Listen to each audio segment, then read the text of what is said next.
All exam कट्टा या online प्लॅटफॉर्मवर भविष्यातील सर्व प्राध्यापकांचं सहर्ष स्वागत.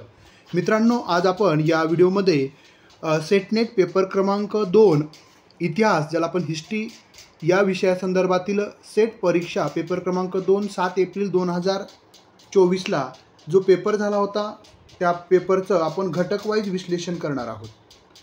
म्हणजेच पहिला घटक, त्यावरचे 10 प्रश्न कशा पद्धतीनं त्या अभ्यासक्रमावर विचारले जातात, दुसरा घटक त्या अभ्यासक्रम त्याच्यावर विचारले जाणारे 10 प्रश्न, हे यासाठी करत आहोत.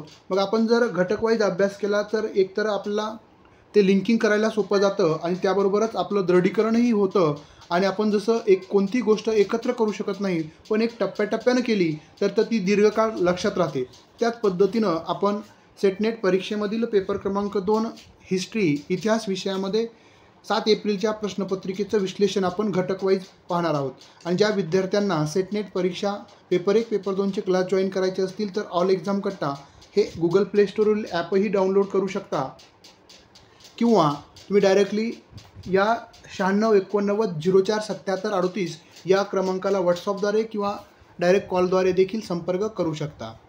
आपल्याकडं सर्व पेपर 1 पेपर 2चे सर्व notes, video lecture, recorded lecture, live lectures, त्याबरोबरच मागील प्रश्नपत्रिकेचं विश्लेषण या पद्धतीनं, त्यानंतरनं टेस्ट सिरीज, साप्ताहिक चर्चासत्र, अशा पद्धतीनं एकंदरीत आपलं सर्व सेटनेटची तयारी करून घेतली जात आहे, ते देखील कमी शुल्कमध्ये.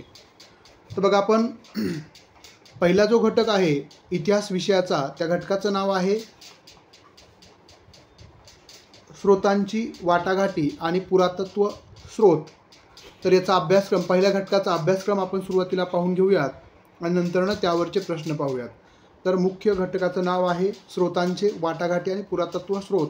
याच्यामधील पहिला मुद्दा, एकूण आपण अभ्यासक्रमाचे मुद्दे बघूयात. पहिला आहे स्रोतांची वाटाघाटी, पुरातत्व स्रोत. अन्वेषण म्हणजे संशोधन, उत्खनन, ॲपिग्राफी, नाणिकाशास्त्र, पुरातत्व स्थळांची डेटिंग, त्यानंतर पशुपालन आणि अन्न उत्पादन त्या काळातलं, त्यानंतर सिंधू हडप्पा सभ्यता कशा पद्धतीच्या होत्या, मूळ, विस्तार, प्रमुख त्या ठिकाणची स्थळे.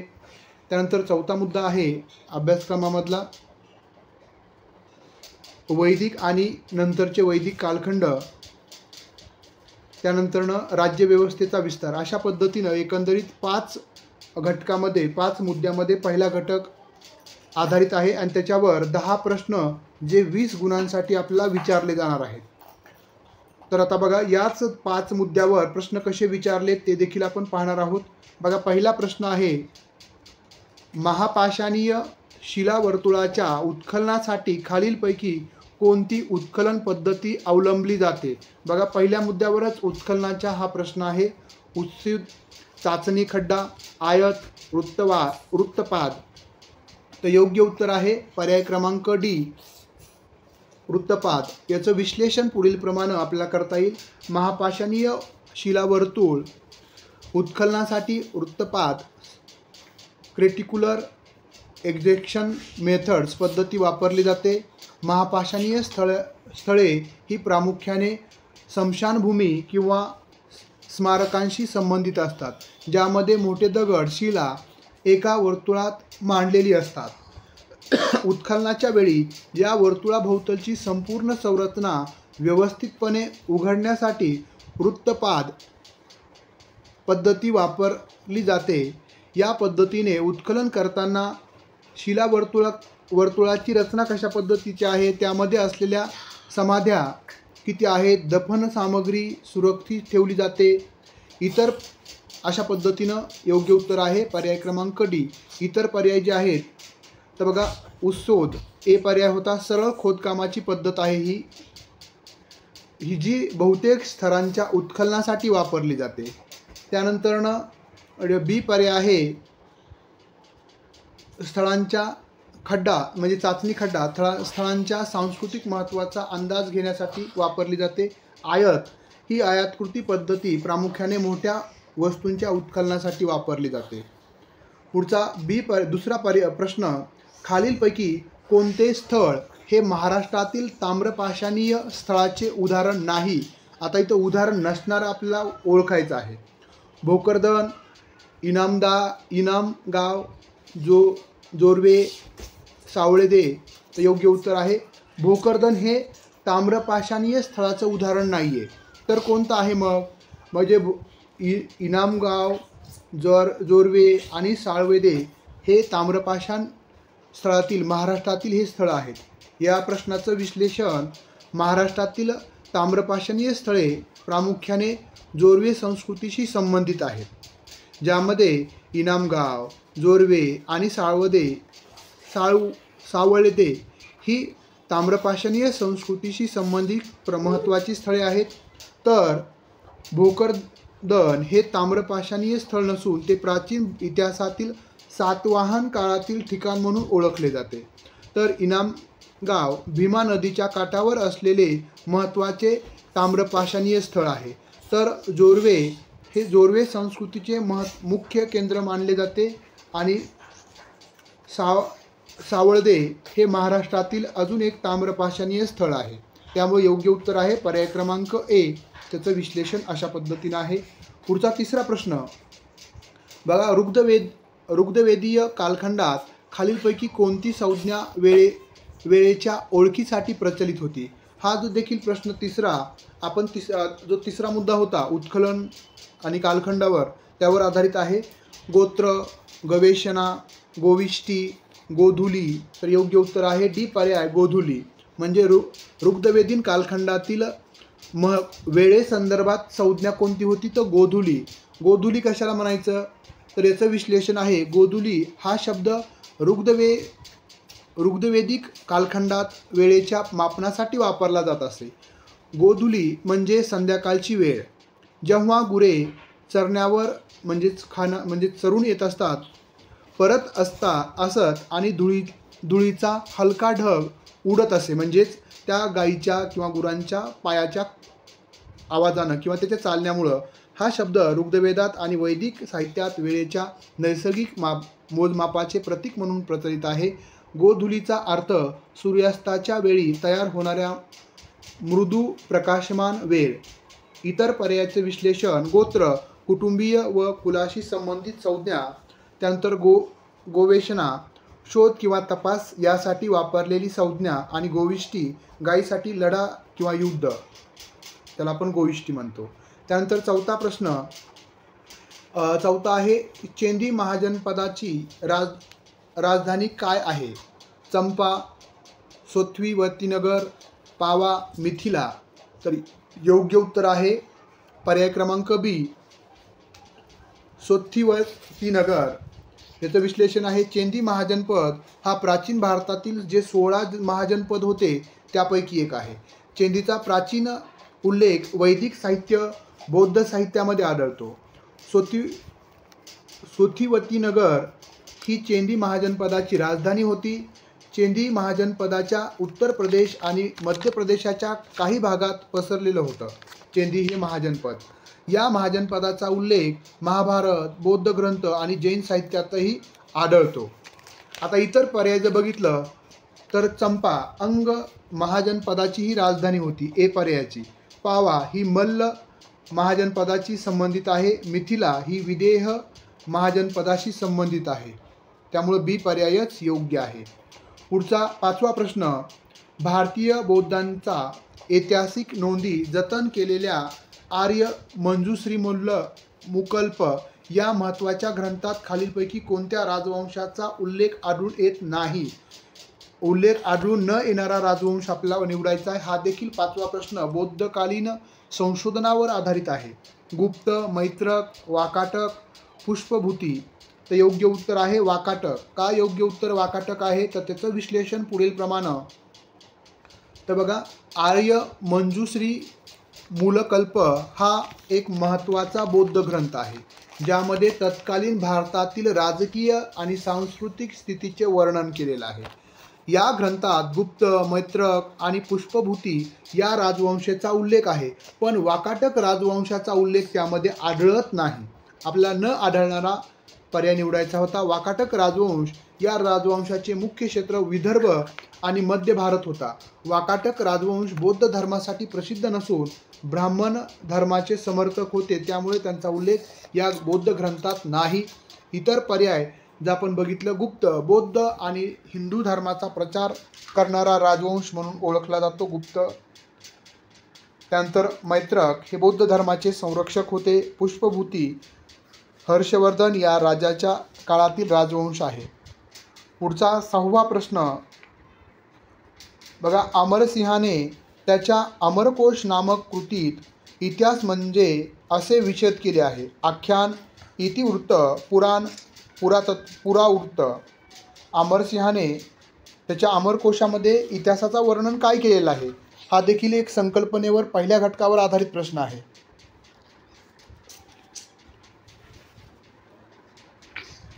उत्तर आहे पुरातत्व. तर याचं विश्लेषण, अमरसिंह संस्कृत साहित्यिक असून त्याने अमरकोश हा कोशग्रंथ रचला. अमरकोशामध्ये इतिहास या शब्दाचा पुरावृत्त म्हणजे प्राचीन घटनांचे वर्णन असे म्हटले आहे. पुरावृत्त याचा अर्थ प्राचीन काळातील घटना, आख्यायिका आणि ऐतिहासिक नोंदीचा संग्रह. अमरसिंहाने या शब्दाला वैदिक परंपरा आणि पुराणाशी जोडलेला आहे. इतर पर्याय का चुकीचे होते? आख्यान म्हणजे कथा किंवा गोष्टी, इतिवृत्त म्हणजे घटना किंवा नोंदी, आणि पुराण म्हणजे पौराणिक कथा व आख्यायिका. पुढचा 7वा प्रश्न, मौर्य सम्राट अशोक यांच्या निगली सागर स्तंभालेखात बुद्धाच्या स्तूपाचा उल्लेख आढळून येतो. कनकमुनी, शाक्यमुनी, अमिताभ, विपस्सी. योग्य उत्तर आहे पर्याय क्रमांक 1 कनकमुनी. निगली याचं स्पष्टीकरण, निगली सागर स्तंभलेख. निगली सागर हा स्तंभलेख नेपाळमधील कपिलवस्तूजवळ स्थित आहे. अशोकाने या स्तंभालेखामध्ये एका प्राचीन स्तूपाच्या पुनरुज्जीवनाचा उल्लेख केलेला आहे, जो बुद्धांच्या जीवनाशी संबंधित आहे. या स्तूपाला कनकमुनी बुद्धशी जोडले गेले आहे. कनकमुनी बुद्ध हे बौद्ध धर्मातील 7 भूतकालीन बौद्धापैकी एक मानले जातात. ते 28 बुद्धांच्या यादीत दुसरे आहेत. कनकमुनी यांचे जीवन कपिलवस्तूच्या आसपासच्या क्षेत्राशी संबंधित होते.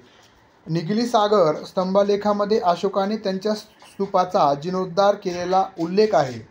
स्तंभलेखातील माहिती या लेखात अशोक म्हणतो की त्यांनी कनकमुनी बुद्धांच्या स्तूपाचे नूतनीकरण करून त्याला 40 हातांनी वाढवले. यामध्ये अशोकाच्या बौद्ध धर्मातील प्राचीन परंपराबद्दल आदर आणि धर्मप्रसाराचा हेतूही दिसतो. इतर पर्याय बघा, शाक्यमुनी हे गौतम बुद्ध सिद्धांत यांना शाक्यमुनी म्हटले जाते, परंतु त्यांच्या स्तंभाचा उल्लेख या लेखात नाही. अमिताभ बौद्ध धर्मातील पौराणिक बुद्ध, पण निलगिरी सागर लेखात त्यांचा संदर्भ नाही. विपस्ती 7 भूतकालीन बुद्धापैकी एक, पण कनकमुनी बुद्धाचा स्तंभ येथे प्रामुख्याने उल्लेख आहे. सारांश, निगली सागर स्तंभलेखामध्ये कनकमुनी बुद्धाच्या स्तंभाचा उल्लेख आढळतो. अशोकाने त्यांच्या स्तंभाचे नूतनीकरण करून बौद्ध धर्माचा जडणघडणीत योगदान दिले. हा स्तंभलेख अशोकाच्या धार्मिक कृत्यांची आणि त्यांच्या बौद्ध धर्मनिष्ठेची साक्ष देते. त्यानंतर पुढचा 8वा प्रश्न, द्वितीय बौद्ध संगती संपन्न झाली होती. टिंबटिंब राजाच्या कारकिर्दीमध्ये अजातशत्रू, धनानंद, वीतशोक, कालाशोक. तर योग्य उत्तर आहे पर्याय क्रमांक डी कालाशोक. याचं विश्लेषण असं आहे बघा, हा देखील प्रश्न पहिल्याच घटकावर आधारित आहे, 4थ्या मुद्द्यावर. तुम्ही ते पाहू शकता. द्वितीय बौद्ध संगीती इसवी सन पूर्व 383 मध्ये संपन्न झाली. संगीतीचा उद्देश बौद्ध संघातील मतभेद सोडवणे हा होता. या संगीतीमध्ये म्हणजे संमेलन, या संगीतीमध्ये बौद्ध भिक्षूमध्ये महासांगिक आणि स्थिविरवादी असे 2 गट पडले. काल्यशोक शगुननाग वंशाचा राजा, ज्याच्या काळात द्वितीय संगीती वैशाली येथे आयोजित करण्यात आली. कालाशोकाने संगीतीचे आयोजन केले. इतर पर्यायाचं विश्लेषण जर पाहिलं, अजातशत्रू प्रथम बौद्ध संगतीच्या वेळी राजा होता. धनानंद नंद वंशाचा राजा, परंतु त्याचा बौद्ध धर्माशी थेट संबंध नाही. वीतशोक अशोकाच्या भावाचे नाव, ज्याच्या या संगतीचा संबंध नाही आहे. पुढचा 9वा प्रश्न, सिंधचे स्थानिक इतिवृत्त चचनामा मूळतः टिंबटिंबमध्ये लिहिला होता. अरेबिक, सिंधी, पार्शियन संस्कृत, तर सिंधचे स्थानिक इतिवृत्त चचनामा मूळ कोणत्या ह्याच्यामध्ये लिहिलेलं आहे, तर अरेबिक या भाषेमध्ये लिहिलेलं आहे. सिंध प्रांताच्या इतिहासाचे प्राचीन इतिवृत्त मूलतः अरबी भाषेत लिहिले गेले आणि नंतर पार्शियनमध्ये भाषांतरित झाले. यात इस्लामपूर्व आणि इस्लामिक काळातील सिंधचा इतिहास मांडलेला आहे. यामध्ये सिंधच्या राजा चाच यांच्या कथा, इस्लामिक आक्रमणं आणि मोहम्मद बिन कासिमचा सिंधवरील विजय याचाही समावेश आहे. इतर पर्याय जर पाहिलं, सिंधी मूळ ग्रंथ अरबी भाषेत असून नंतर पार्शियनमध्ये भाषांतरित झाला. पार्शियन भाषांतर महत्त्वाचे होते, परंतु मूळ ग्रंथ अरबीतच होता. आणि संस्कृत चचनामा संस्कृतमध्ये लिहिलेला नाही आहे.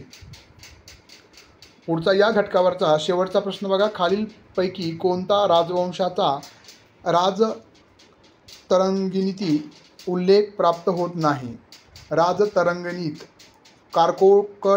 कारकोटक, वाकाटक, मौर्य, कुशाण. तर योग्य उत्तर आहे वाकाटक. तर बघा याचं विश्लेषण. राजतरंगिणी काश्मीरचा इतिहास मांडणारा ग्रंथ आहे, ज्याचे लेखक कल्हण होते. ग्रंथात काश्मीरची संबंधित राजवंशाचा उल्लेख आहे. वाकाटक राजवंश मध्य भारतातील संबंधित आहे आणि काश्मीरच्या इतिहासाशी त्याचा थेट संबंध जोडलेला नाही आहे. राजतरंगिणीत उल्लेख राजवंश कारकोट, काश्मीरचा स्थानिक राजवंश मौर्य, चंद्रगुप्त मौर्य आणि त्यांच्या वंशाचा काश्मीरशी काही संबंध होता. कुशाण, कनिष्क याच्या काळात काश्मीर भागात प्रभाव होता. अशा पद्धतीनं पहिला घटक त्याच्यावरचे 10 प्रश्न, त्यानंतर दुसरा घटक त्याच्यावरचे 10 प्रश्न. अशा पद्धतीनं बघा आपण बूंद बूंदसे घट भरता, एक एक थेंबे थेंबे तळेसाचे, त्या पद्धतीनं अभ्यास करत असताना देखील आपण एक घटक, त्याचा अभ्यासक्रम, त्याचं वाचन करणं, त्यावरचे प्रश्न पाहणं, हे अभ्यासाची योग्य पद्धत आहे. आपण काय करतो, पहिल्या पेजपासून शेवटच्या पेजपर्यंत, आणि शेवटी आपल्याला काहीही समजत नाही आहे. त्यामुळं अभ्यास करत असताना आपण कशा पद्धतीनं केला पाहिजे. पहिला घटक, त्याचा अभ्यासक्रम काय आहे, त्यावर प्रश्न कसे विचारलेले आहेत आणि भविष्यामध्ये प्रश्न कसे विचारले जाऊ शकतात, या पद्धतीनं जर अभ्यास केला तर निश्चितच आपलं सेटनेटचं ध्येय हे लवकरात लवकर आपण संपादित करू शकतो. ज्या विद्यार्थ्यांना क्लास जॉईन करायचा आहे त्यांनी ऑल एक्झाम कट्टा हे गुगल प्ले स्टोअरवरील ॲप डाउनलोड करू शकता, किंवा तुम्ही डायरेक्टली या नंबरला देखील कॉन्टॅक्ट करून तुम्ही क्लास संदर्भात चौकशी करू शकता. अतिशय कमी फीसमध्ये आपण क्लासेस सुरू केलेले आहेत. ज्या विद्यार्थ्यांना जॉईन करायचे त्यांनी या पद्धतीने जॉईन करू शकता. हा व्हिडिओ आवडला असेल तर निश्चितच आपले मित्रमैत्रिणी जे या परीक्षेची तयारी करत आहेत त्यांना शेअर करायला विसरू नका आणि चॅनलला सबस्क्राईब करायला देखील विसरू नका. धन्यवाद.